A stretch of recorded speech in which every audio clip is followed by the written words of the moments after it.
Wow, honestly, I cannot believe that. I'm doing another one fairly quickly after. But I've been definitely in the mindset to speak to some of these relational things.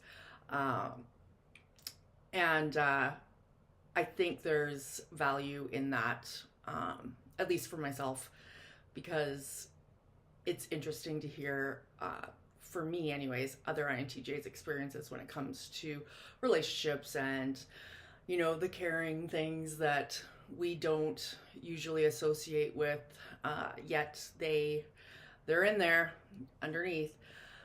So this one actually is a question that was asked by one of the folks in the community. So thank you. This is Sky Shady. So this is a couple months ago, and apologies for taking forever to get on these, but life happens. So, anyways, so this individual is in a relationship with an INTJ female, and this person, I don't know if it's a male or female, uh, the last interaction with this INTJ was about 10 days prior. And I'm looking at my notes here. So he makes or they make a comment that she has been busy, and this person is an INFJ, I believe, and he's not, or I'm going to say he because I can't keep doing they. I have a tough time remembering. He's worried or wondering about whether or not he should read into it because she had mentioned that she is busy, and whether or not it's something to read into or not. So hopefully everything worked out on his end, but it does bring up a interesting comment. The first thing that comes to me, as with probably a lot of INTJs, is there's a lot of context and questions that come with that, and we don't have that on this. So I'm going to speak to it very generally. So the first thing that came to me was regarding the concept of relationship. So to an INTJ, there's a big difference, at least for me, on what they mean by relationship. So I'm going to use the definition of relationship as something that you are spending, unannounced time together. You're doing maybe more mundane things together. You've been in a place where, they've seen, sorry, there's a fruit fly. They've seen you with no makeup on or unshaven, and you don't care, and that kind of deal. Like, it's more of a familiar type of setup. And the other side, I would argue, is I would call it dating, or whatever the kids call it right now, where you are still within those times where you're scheduling things to meet up, or you are planning things where it's something that has to have some sort of context to make that thing happen. So with regards to that, I've kind of set up two different scenarios. So we'll go with the casual side first. I'm going to call it casual dating. Even if you're getting into more and more spending time together, you're still not at that point where you're, blowing your nose in front of them and all of that. So dating is more specific. You're kind of putting your best foot forward. And that's a time where you don't necessarily have a whole bunch invested. I'm speaking only for myself as an INTJ female. You don't have that drive necessarily to be with that person all the time. They're not in your every minute thoughts. You haven't established that intrinsic emotional weight that goes with making a decision to move into the relationship side of things. And that's where, like, with a lot of my personal relationships, a lot are there because they don't move past that. They're just kind of, hey, how's it going? Let's try and meet up. So in that instance, there's, I would say 10 days isn't a huge deal. Is it kind of rude? Yeah, if you've already, say, tried to text her and there's no answer, uh, it can definitely be perceived as rude, and you have every right to have your emotions about that. And she has every right to decide if she wants to be with someone who's worried about that. I am not placing judgment on any of it. However, these things could happen if, say they're hardcore in some sort of like case prep or something like that. That could happen. Usually, if you, like he mentions relationship, usually if you care enough about a person, even if you are dating, you'll even drop a line. Most likely you'd just be like, hey, I'm going to give you a call, I promise. I've been swamped. Something that says, hey, you're still, like, I still am part of this. I'm just totally focusing. I have to get this done. Then on the relationship piece, that's a totally different story, in my opinion. So for me personally, I feel that regardless of the length of time you've been dating, if your relationship has gotten to that point where mutually you are invested, so mutual being the key thing.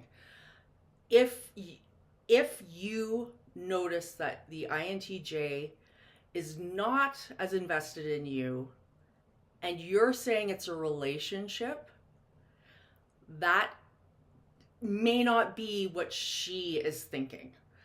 Because as I've said in other videos, once the crazy FI feelings start coming in, we're now internalizing you. We're now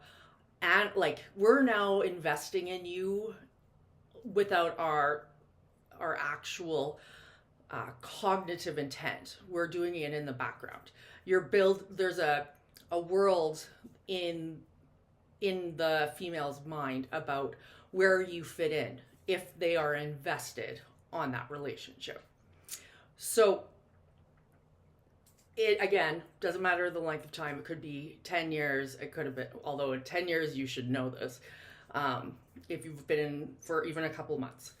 So for me personally, if I'm communicating and I have been busy, most of my communication by text is only logistical. I'm not, going into huge long conversations on that. I find it a waste of time. If I've already invested in you enough, I'll pick up the phone and be like, hey, how's it going? I'm so sorry. How are you? And man, it's been insane, and go off on some sort of rampage on conversations and probably do like a speed convo and say, so sorry. And I totally want to hear what's going on.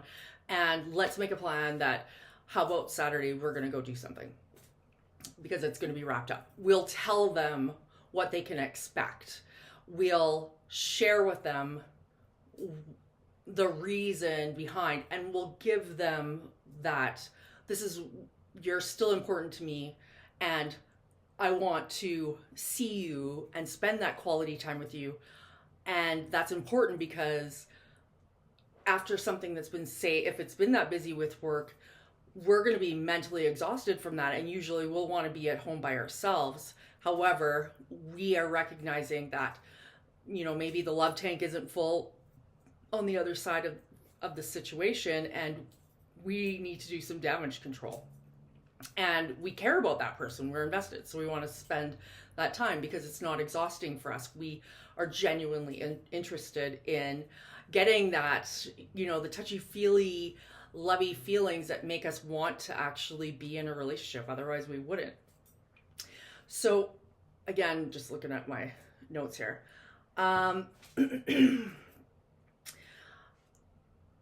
The other part regarding text. So the commenter mentions that the conversation or the last thing was a text for communication.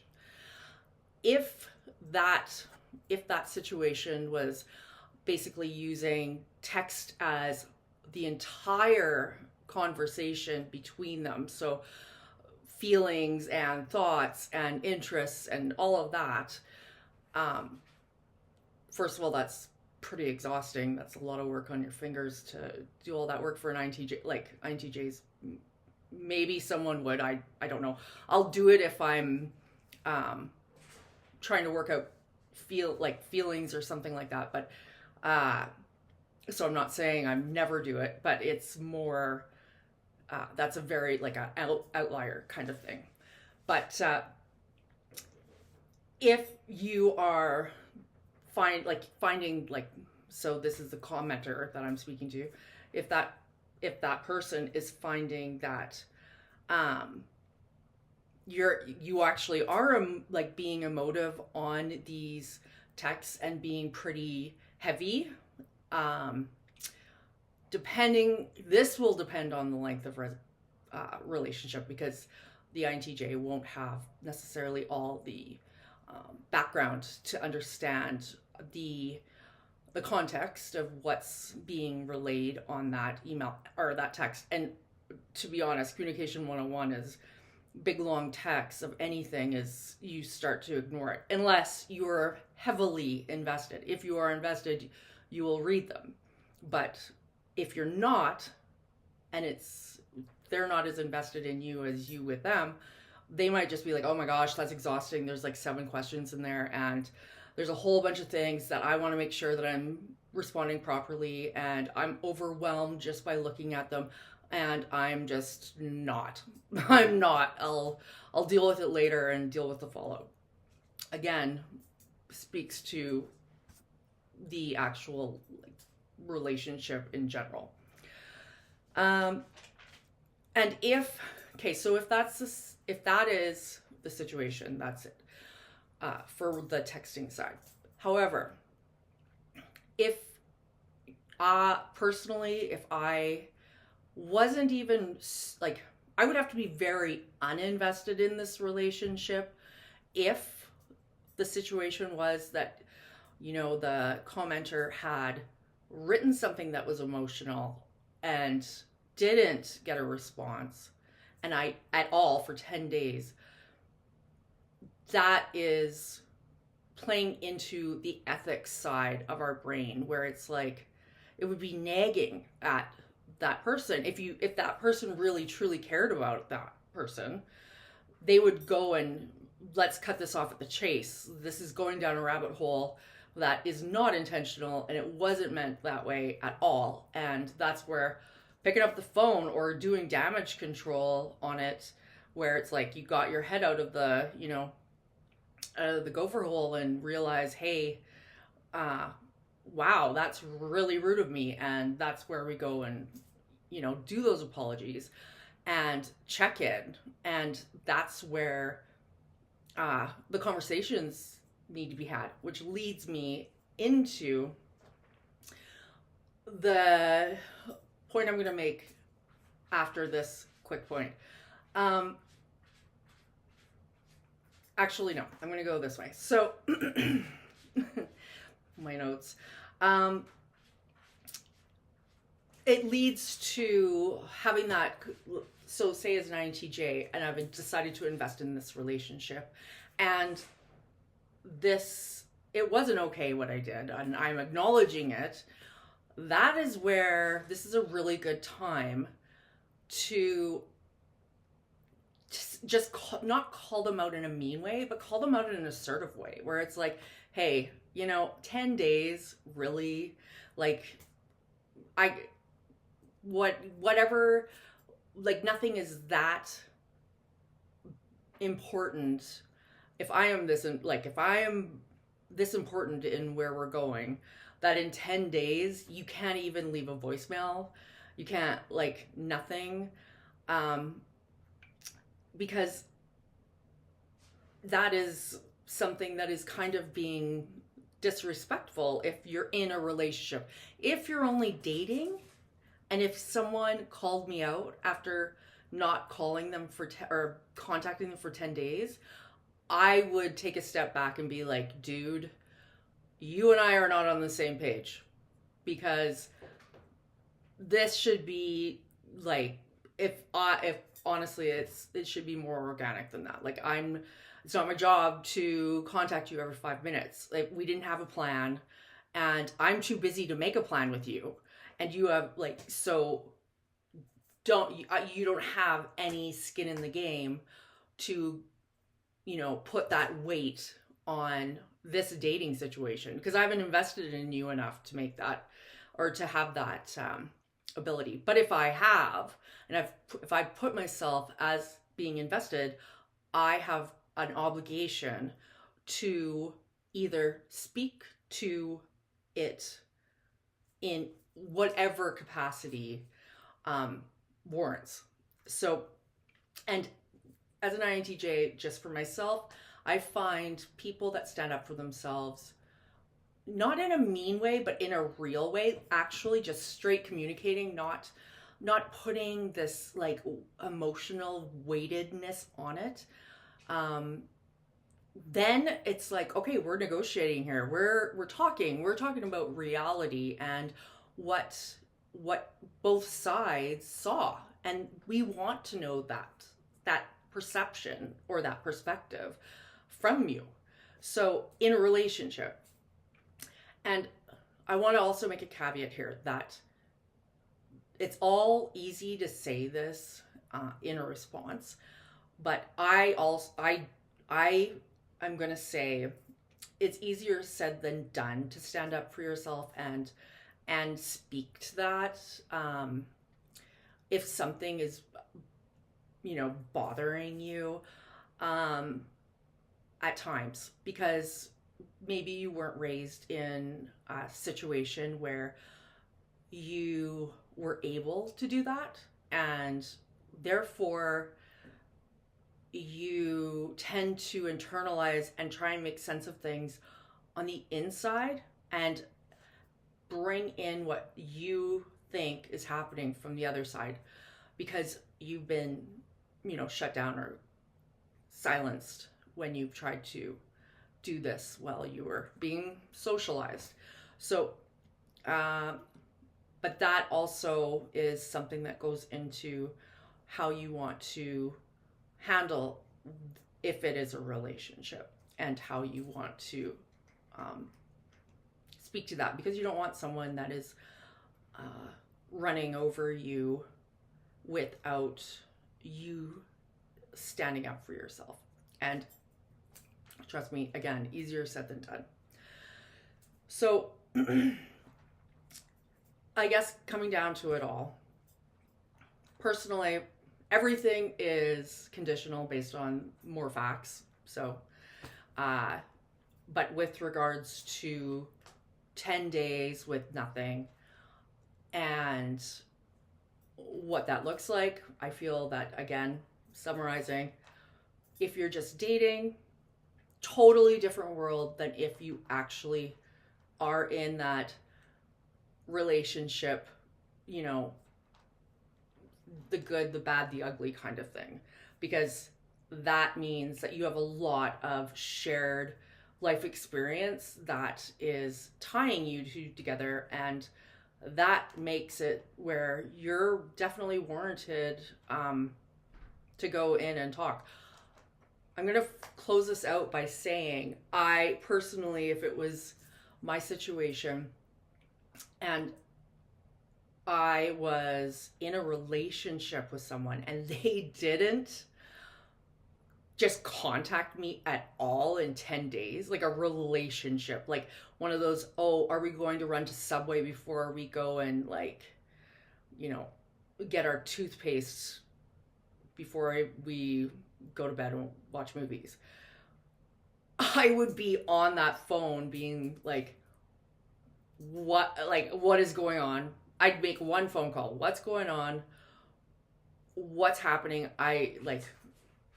It's been 10, I wouldn't even wait 10 days. It would be 3 days where it's like, seriously, what like, what's going on? And if you get the cold shoulder, or if you get the fake answer, which no matter what personality type you are, we can usually smell that out pretty good, especially if you're in a relationship. You already know where the tide's heading. So it's up to you on what you want to put up with and whether or not that is something that you want to put in as your own personal story of your life, having someone in a relationship who doesn't talk to you for 10 days when you're actively in a relationship. So as always, love to hear everyone's comments. I love the community that is here, and it's fantastic. And I'm hoping, I'm not even going to say that I'll try not put videos, because you know how that turns out. And always, as always, video requests, I love them, because if you have questions about it, chances are other people in the broader community are also interested in those. So make sure that you put them in the comments. Other than that, hopefully, fingers crossed, something soon. Thanks.